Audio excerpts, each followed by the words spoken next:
Hello and welcome to Roundtable. For almost 50 years, one name in France has been linked to the far right, Le Pen. Well, now there's a new one to add, Zemmour, Eric Zemmour. And he stands a chance of making next year's presidential race the most divisive in generations. Eric Zemmour has been called a French Donald Trump, appealing to extreme elements in society. He has convictions for inciting racial hatred. What is it then that makes people talk of a man with no party and no election experience as a future leader of the country?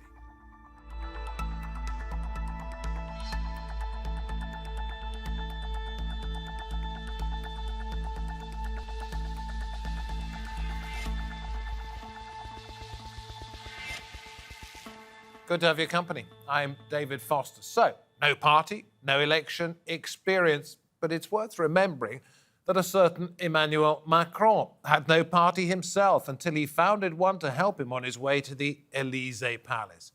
So do not dismiss Zemmour as a rank outsider. Who is he anyway? Eric Zemmour is a French far-right author and television pundit who's rising fast in opinion polls as to who will be the next French president. 63-year-old Zemmour is widely known for his controversial rhetoric, such as his call to ban the name Mohammed, his call for France to leave the European Union, and his warning of what he calls a war of races due to immigration. The divisive commentator was convicted of inciting racism in 2011 and 2018. But his popularity appears to be rocketing.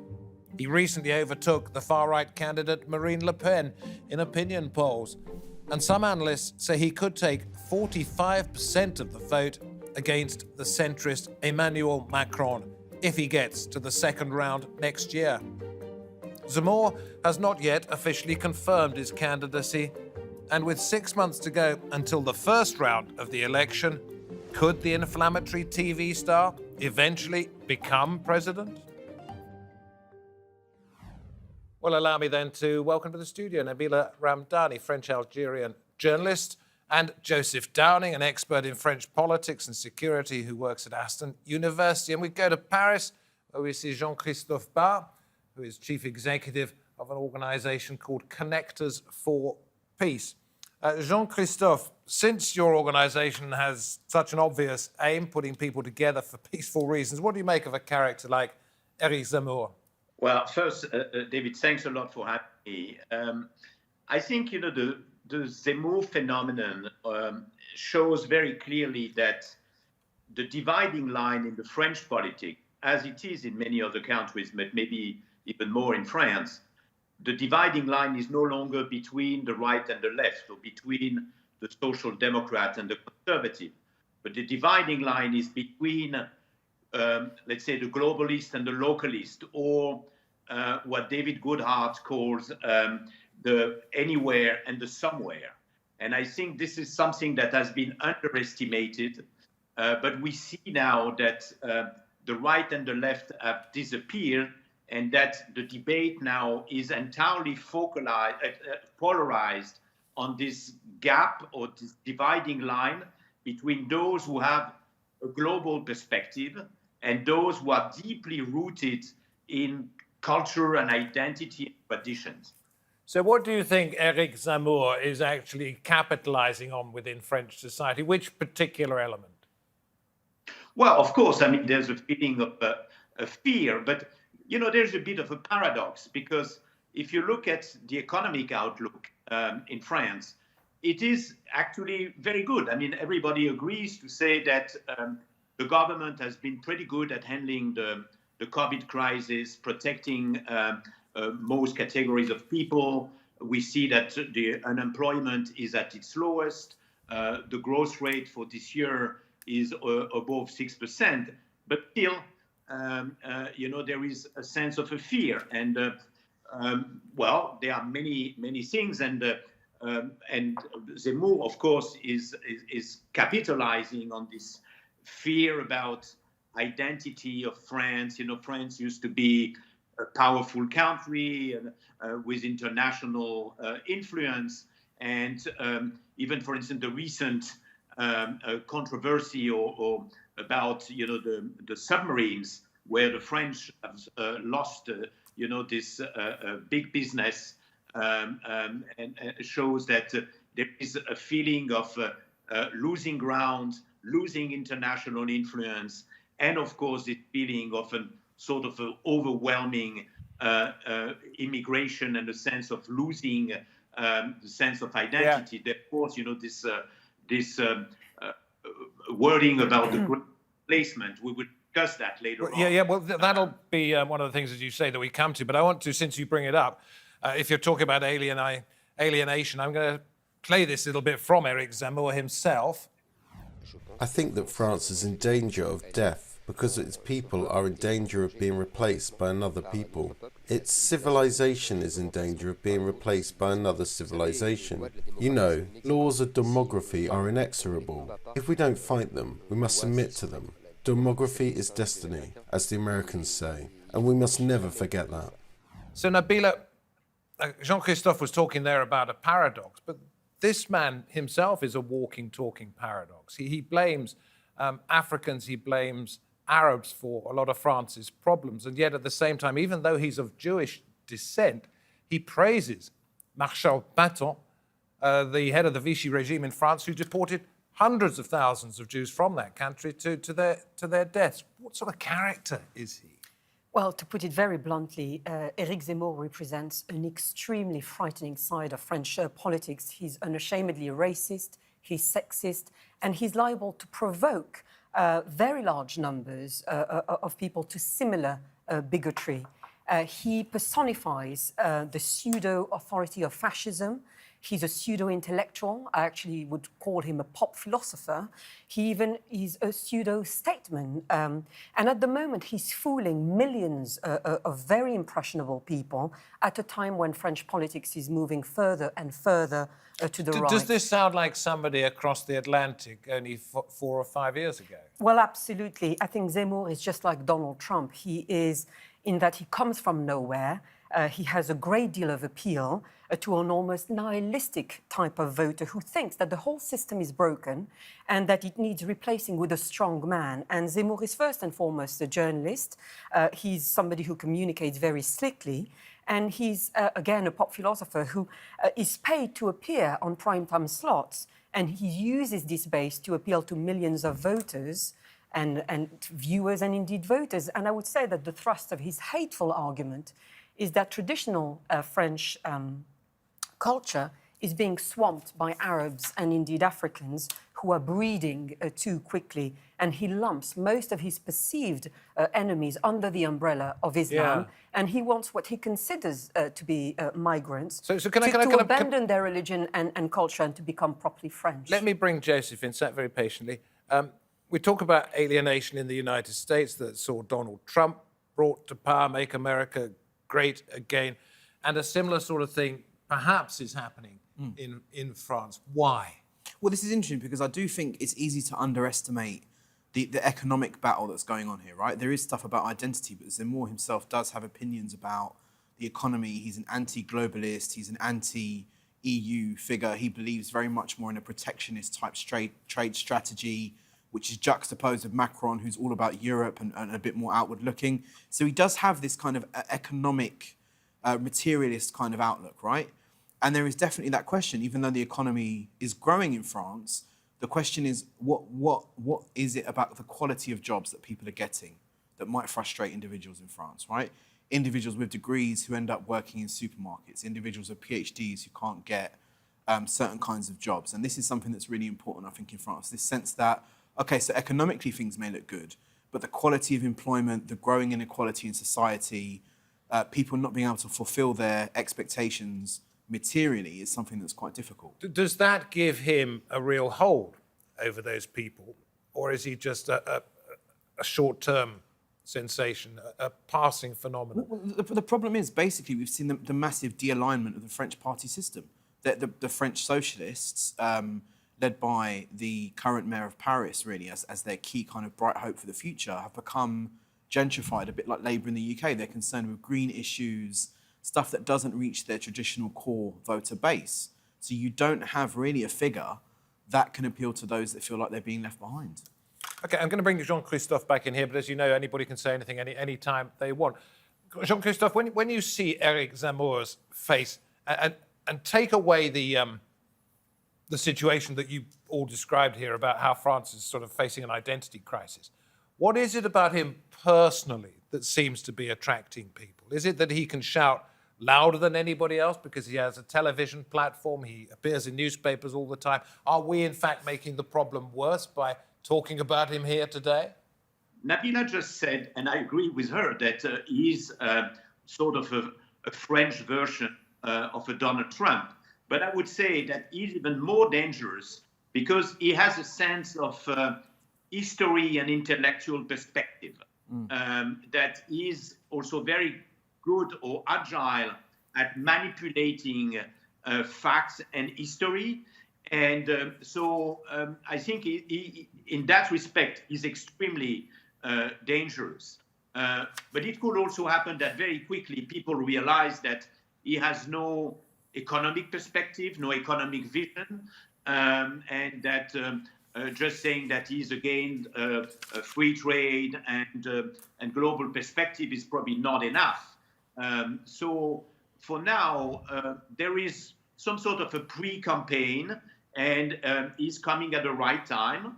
But I'm not sure that when we will really enter the real presidential election campaign, it will be still at this level. OK, I'm going to read something now from a French comedian, Yacine Bellatar, which goes back to the very heart of the question I put just then to Jean-Christophe. Are we fueling the fire, or is there, in fact, a genuine following for somebody like Zemmour? This is what Bellatar had to say. On French TV, the more you broadcast someone, the more popular they are. French Muslims very worried that Eric Zemmour says these things on TV without being challenged, without journalistic work to disassociate the madness of jihadists from the majority of Muslims. He is a provocateur. This feels like a historic moment where we've never felt so much racism. It's dangerous times, aren't they? It is very dangerous times. And I have to say, I've seen Eric Zemmour a number of times in Paris. I've bumped into him when he was out and about, and he does conform to the image of a rather weedy, dangerous fascist who is constantly surrounded by men who are much stronger than him, and look much more physically intimidating than him. And if this sounds like a cliche, it's because it's very much, he's a walking cliche. And I think the French political system allows somebody like him, a novelty racist, if you like, to win through to the second round. I don't think he has any chance to become president of France, but he could technically win through to the second round. Which might polarize France even more, because this is where I'm eventually leading. Because I want to know why it is that he's been able to overtake Marine Le Pen. Is that because she brought her organisation much more to the centre to try and make it have broader appeal? And in fact, that has backfired on her by seeing the extreme support go to Zemmour. I'm just going to bring in Joseph for a minute. No, for sure. Her efforts at rebranding. I mean, after her meltdown in the debates against Macron in the previous election, she rebranded her party. She tried to rename it. For me, she's lost. She's losing that kind of credibility. Also, she's still tarnished by the legacy of her father, who is very overtly an anti-Semite and fascist. One of the cards that Zemmour can play and does play is that ability of someone from a Jewish background, it being very difficult to label him in the same way as a simple anti-Semite and fascist like Marine Le Pen's father, right? So none of this dirt about supporting Pétain and the Vichy regime, which sent Jews to their deaths, none of that has stuck with him? Well, the thing is, he about anti-Semitism, he blames it on North African immigration, right? He's got a very tenuous relationship with the truth there. But that is a view that's popular in France. That is a view that's in the press all the time. That France doesn't have a history of anti-Semitism, which it does, and it's something that today only exists because of migration from Muslim countries, which is totally false, right? So it's not his ideas necessarily. He's kind of on track with a broader current in French discourse. Jean-Christophe and Nabila as well. I don't know which one of you wants to get to the starting line to answer this question first. How do you stop somebody like this? Or how do you stop an idea like this? Well, what I want to actually explain is that Eric Zemmour is not just tapping into the far-right voters. France can be a very confusing place indeed, and you know, where some of the most reactionary small c conservatives are found on the French left, actually. And it's, I would call it, it certainly is reactionary extremism, or more specifically populist extremism. And it's the view that the people, the majority of people, are being betrayed by a very comfortable elite of big business who are supported by the Paris political establishment. And meanwhile, they portray Western society as being especially threatened by an influx of immigrants from the third world. And the flawed logic is that by consequence, then the West becomes like the third world, which couldn't be further from the truth, because as we know, and as evidence shows, the vast majority of people who come from impoverished countries, they integrate very well, and they just want a nice life like anybody else. So do you mind if I bring Jean-Christophe in here? The question originally was, and thank you for that context, Nabila, the question was, how do you stop an idea like this gaining even more traction? Let me also respond to your question before, when you ask why is it that Le Pen is suddenly collapsing, and how to explain the Zemmour surge and phenomenon. I think there is one element of response, which is that the people who have been supporting and voting for Le Pen for decades, and when I say Le Pen, it's the father, it's the daughter, it's the niece, etc., they have got now this absolute conviction that there is no hope with her or with the Le Pen clan. And just get back 6 months back, we had a regional and local election in France, where just 2 weeks before the election, all the polls shows that maybe 1/3 or half of the region or local authorities in France would be on the Le Pen side. And at the end of the day, they got zero because they were unable during the two rounds, to build coalition and to find support. So the people are totally, the supporters of Le Pen are totally disillusioned, and they are now looking for someone who may actually bring, and in that respect, Zemmour is eventually different. Sorry to interrupt, but time is a very difficult factor for us here. The question has to be, and this is for all of you to consider, but you first, Jean-Christophe, is if Le Pen's supporters are looking for a new home, they may well have found it in Eric Zemmour, but there's a polarization of society which you probably consider to be insidious. How do you stop an idea like that gaining even more traction as we head towards the presidential elections? Well, as I just said before, the campaign has not started.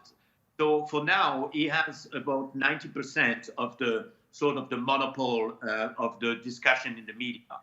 I sort of believe and hope that once the campaign will start, and once, for instance, either President Macron will be officially entering in the campaign trail, then, the debate will shift to economic accomplishments, international development, international we have the French will have the EU presidency next year, and Macron is coming up with a plan. And I'm not a supporter specifically of Macron, but just to say that he has a plan, and he will be coming up with a European perspective that hopefully will be strong enough to show that the Zemmour vision for now, which is just limited in terms of international affairs, to withdraw from NATO and to support Poland and other countries in their such as Hungary. I suppose one of the things I'm trying to get at, Joseph, and sorry to cut you off there, Jean-Christophe, is sure. If none of you really believe that he can become president of France in less than 1 year's time, well, I think it's only 6 months' time, first round of the election. If none of you really believe that, then the bigger question is, how do you stop France continuing to want to support somebody like him or somebody else who will replace him, who might drag the country even further to the right. What has France got to do to get rid of this cycle? Well, the thing is, the French state is locked in a pattern of what I call negative multiculturalism, right? So you can't talk about race or religion when it's a positive thing, right? So in the French armed forces, you've got tens of thousands of Muslim soldiers, tens of thousands of Jewish soldiers, so which demonstrates the country's fairly well integrated, right? You can't say that, but you can say Islam's dangerous and we need to ban certain kinds of female dress. And this is the cycle, unfortunately, the state and then thus the society is caught in. However, to me, the positive side of it is there doesn't seem to be on the demand side a huge amount of support for these figures, right? So Zemmour is polling maybe 14, 15%.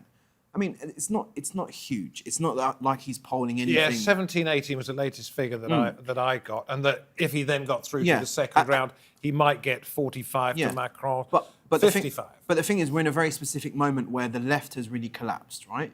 The left is refusing to talk about insecurity. The left is refusing to talk about rising crime. So there's a specific vacuum at the moment that's giving someone like him that opportunity, and I don't think that vacuum is going to be there forever. Don't forget that 5-6 years ago, there was a young Frenchman who had no party, no real political experience, in the same vein that Zemmour hasn't, and his name was Emmanuel Macron. He then founded the En Marche party and is now president of France. It's not possible to write him off because he doesn't have experience or any particular direction, is it? No, but it's possible to write him off because he represents an extremist like Zemmour is really in it, mainly for the publicity. Macron came in at a time when the traditional political parties were collapsing. The left was just disintegrating, and the right, the mainstream Gaullist party, was imploding. It was, full of scandals and corruption. We've seen how Nicolas Sarkozy and his Prime Minister François Fillon embody that absolutely, the scandal and corruption that still, is very much attached to the Gaullist party. And I have to say that what Eric Zemmour is doing is exploiting what is a massively divided political system in France, which spreads the votes across a huge number of candidates. And one of the reasons he's faring relatively well, it's because of the quality of those being attracted into political careers in France and in the West, it has to say, in Western democracy in general. It's a very low quality of candidates, and consequently, very weak candidates can appear very popular indeed. So as we come to round off the programme, I think we've probably got about a minute and a half left. Would any one of you bet your lives, your fortunes, your children's health on the fact that he cannot possibly, this racist, this bigot, he cannot possibly become French president? Jean-Christophe first, then it's got to be fairly quick fire. What do you think? Would you put your life on it? I would not put my life on that, definitely not. But I think it is very unlikely.